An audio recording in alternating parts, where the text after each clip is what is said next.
আলাইকুম। আমি Mohammad Harunur Rashid, instructor driving. বর্তমানে কর্মরত আছি বাংলাদেশ জার্মান কারিগরি প্রশিক্ষণ কেন্দ্রে। আজকের যে বিষয় সেটা হচ্ছে সিমুলেটরের যে প্রাথমিক যে বিষয়গুলো আছে সেই বিষয়গুলো নিয়ে আলোচনা করব। তোমরা সবাই দেখতে পাচ্ছ যে এখানে 4টা গিয়ার বক্স আছে আমাদের এখানে। 2টা আছে ম্যানুয়াল, 2টা আছে অটো। যেহেতু এটা একটা শিক্ষানবিশ কার, অরিজিনালি কিন্তু এটা গিয়ার বক্স না, এটা মূলত সেন্সর বোর্ডের উপরে মূলত করা। তো এখানে সাধারণত আমরা বাংলাদেশে যে ড্রাইভ করি সেটা হচ্ছে লেফট হ্যান্ড ড্রাইভ, আর আরব দেশগুলোতে আমরা যে ধরনের ড্রাইভ করি সেটা হচ্ছে রাইট হ্যান্ড ড্রাইভ, এবং ইউরোপেও রাইট হ্যান্ড ড্রাইভ। তাহলে ইউরোপে যে রাইট হ্যান্ড ড্রাইভ আমরা করি, সেখানে স্টিয়ারিং এর পজিশন কি থাকে? এই স্টিয়ারিং যেটা আমাদের দেশে, স্টিয়ারিংটা মূলত ডান দিকে থাকে। কোন দিকে থাকে? ডান দিকে। গিয়ার বক্সটা থাকে বাম দিকে। আর ইউরোপ এবং মিডল ইস্টের মধ্যে গিয়ার বক্স থাকে মূলত ডান দিকে, আর স্টিয়ারিং হুইল থাকে বাম দিকে। ওটা মূলত রাইট হ্যান্ড ড্রাইভ। তো আমরা এখানে যে জিনিসগুলো একটু দেখবো সেটা হচ্ছে বেশ কিছু বিষয়। এটা হচ্ছে ম্যানুয়াল গিয়ার। এটা কি গিয়ার? আর এটা হচ্ছে অটো গিয়ার। কারণ অটো আর ম্যানুয়ালের মধ্যে পার্থক্যটা কি? অটোটা হচ্ছে, অটোতে কি ক্লাস নাই? হ্যাঁ, অবশ্যই ক্লাস আছে, কিন্তু ক্লাসটা ব্রেকের সাথে মিউচুয়াল করা থাকে। সেটা সেন্সরের মাধ্যমে ইসিইউ থেকে সেটা কন্ট্রোলিং হয়। অর্থাৎ কি পরিমাণ ব্রেকে চাপ দেওয়ার সাথে সাথেই আমি বুঝতে পারবো যে আমার, যখন আমি ড্রাইভ মোডে দিয়ে দিব তখন ব্রেকে চাপ দিলে সরাসরি গাড়িটা থেমে যায়। তার মানে ক্লাসটা ব্রেকের সাথে কি করা থাকে? মিউচুয়াল করা থাকে। ঠিক আছে। আর ম্যানুয়াল গিয়ারে এখানে আমাদের টোটালি 6 গিয়ারের গাড়ি। এটা আমরা যে গাড়িটা দিয়ে ট্রেনিং করে থাকি সেই গাড়ি। এখানে উপরে আছে 1, নিচে আছে 2, তার উপরে আছে কত? 3, এপাশে আছে 4, এপাশে আছে উপরে আছে 5, পিছনে আছে হলো ব্যাক গিয়ার। ঠিক আছে। তো আমরা যে ভুলটা করে থাকি, একটা ভুল সেটা হচ্ছে যে ক্লাস আগে না ব্রেক আগে। এই প্রশ্নটা আমাদের সব থেকে বেশি আসে, তাই না? যে ক্লাস করব না ব্রেক করব। তো একটা বিষয় খেয়াল রাখতে হবে, যদি আমরা লেফট হ্যান্ড ড্রাইভ করি আর যদি সেটা হাইওয়েতে হয়, প্রথমে যেটা করতে হবে, গাড়ি স্টার্ট দেওয়ার আগে আমার সিটিং যে পজিশন আছে এই পজিশন কিন্তু ঠিক করে নিতে হবে। ঠিক করে আমাদের এখানে সিট বেল্ট আছে, না? এই সিট বেল্টটা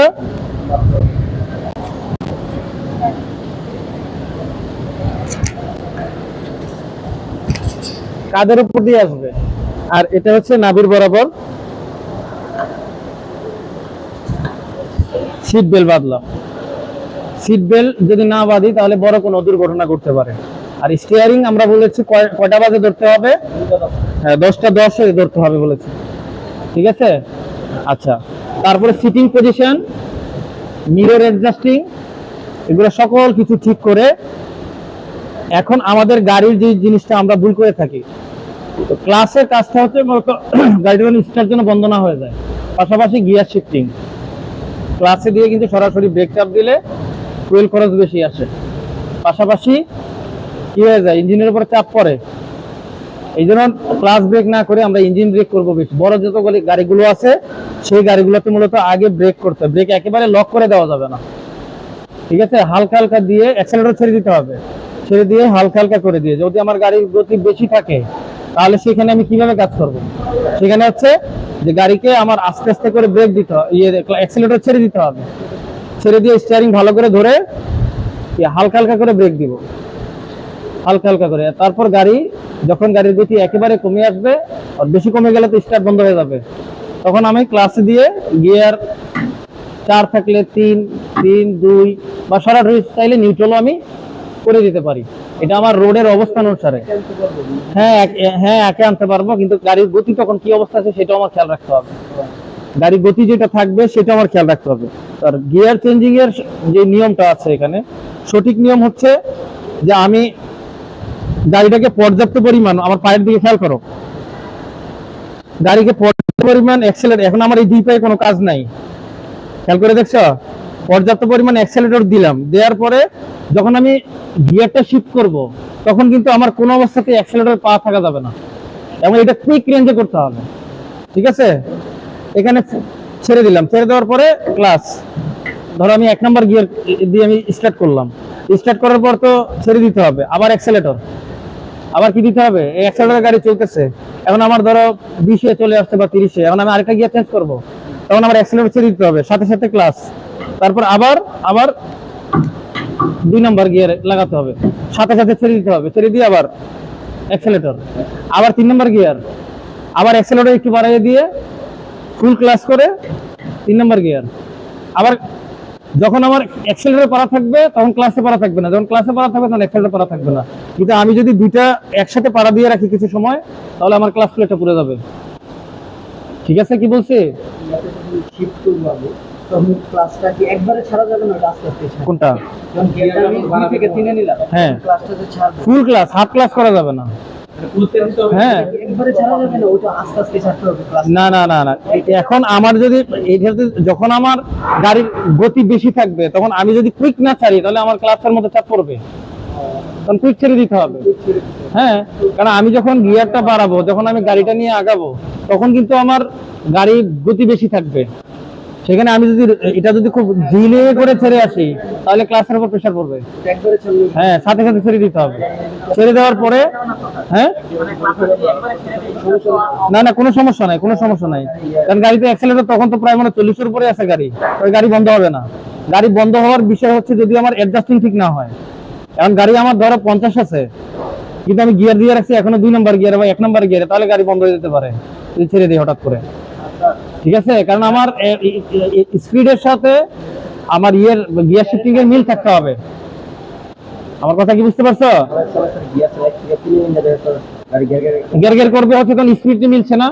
ক্লাস দিলে তো হ্যাঁ, স্পিড মিল, হ্যাঁ, এটা হচ্ছে বিষয়। কারণ আমার স্পিডের সাথে গাড়ির যে স্পিড আছে, সেই স্পিডের সাথে এটা মিলতে হবে তো আমার। এখন আমি মনে করি 3 নাম্বার গিয়ারে আছে, তো 3 নাম্বার গিয়ারে ধরো আমার 40 আছে বা 45 আছে, ঠিক আছে, বা 30-এর উপরে আছে, তো যখন আমি ফুল ক্লাস করব, অ্যাক্সেলারেটর নাই কিন্তু গতি তো ঠিকই আছে, তখন আমি 4 নাম্বার গিয়ার দিলাম, 4 নাম্বার গিয়ার আবার অ্যাক্সেলারেটর দিয়ে দিলাম। কিন্তু এই ক্ষেত্রে যদি আমি মানে লেন্দি প্রসেসে যাই, এটা পারা দিয়ে বলছি, এটা যদি আস্তে আস্তে দিই, তাহলে তো প্রেশার আমার কিসের মধ্যে পড়তেছে, ক্লাস ডিস্কের মধ্যে পড়তেছে, ক্লাস তো পুড়ে যাবে তাহলে। কথা বোঝা গেছে? এই জন্য এটা কুইক ইয়ে করতে হবে। ক্লাসটার কাজটা কি মূলত? ক্লাসটার কাজ হচ্ছে, একটা কাজ হচ্ছে যে গাড়িটা যেন স্টার্ট যেন বন্ধ না হয়ে যায়, গাড়ির গতি যখন কমে আসে। আরেকটা কাজ হচ্ছে আমার গাড়িটা শিফটিং করা। ঠিক আছে, আমরা ম্যাক্সিমাম যে ক্লাস ধরে ব্রেক চাপি, এটা কিন্তু স্ট্যান্ডার্ড নিয়ম নয়। বড় যত গাড়ি আছে দেখবে সবগুলো গাড়ির আগে ব্রেক চাপতে হয়, অ্যাক্সেলারেটর ছেড়ে দিলাম, গতি কমে আসতেছে, এখন হালকা হালকা করে ব্রেক করতে হয়, ব্রেক করে তারপরে মানে যখন গাড়ির গতি একেবারে কমে মানে স্টার্ট বন্ধ হইতে পারে, তখন আমাকে ক্লাস ধরে, তখন আমি 2 আনতে পারি, 3 আনতে পারি, চাইলে নিউট্রালও করে দিতে পারি, অসুবিধা নাই। আমার কথা বুঝতে পারছো? এই হচ্ছে আমাদের এখানকার যে সিস্টেম।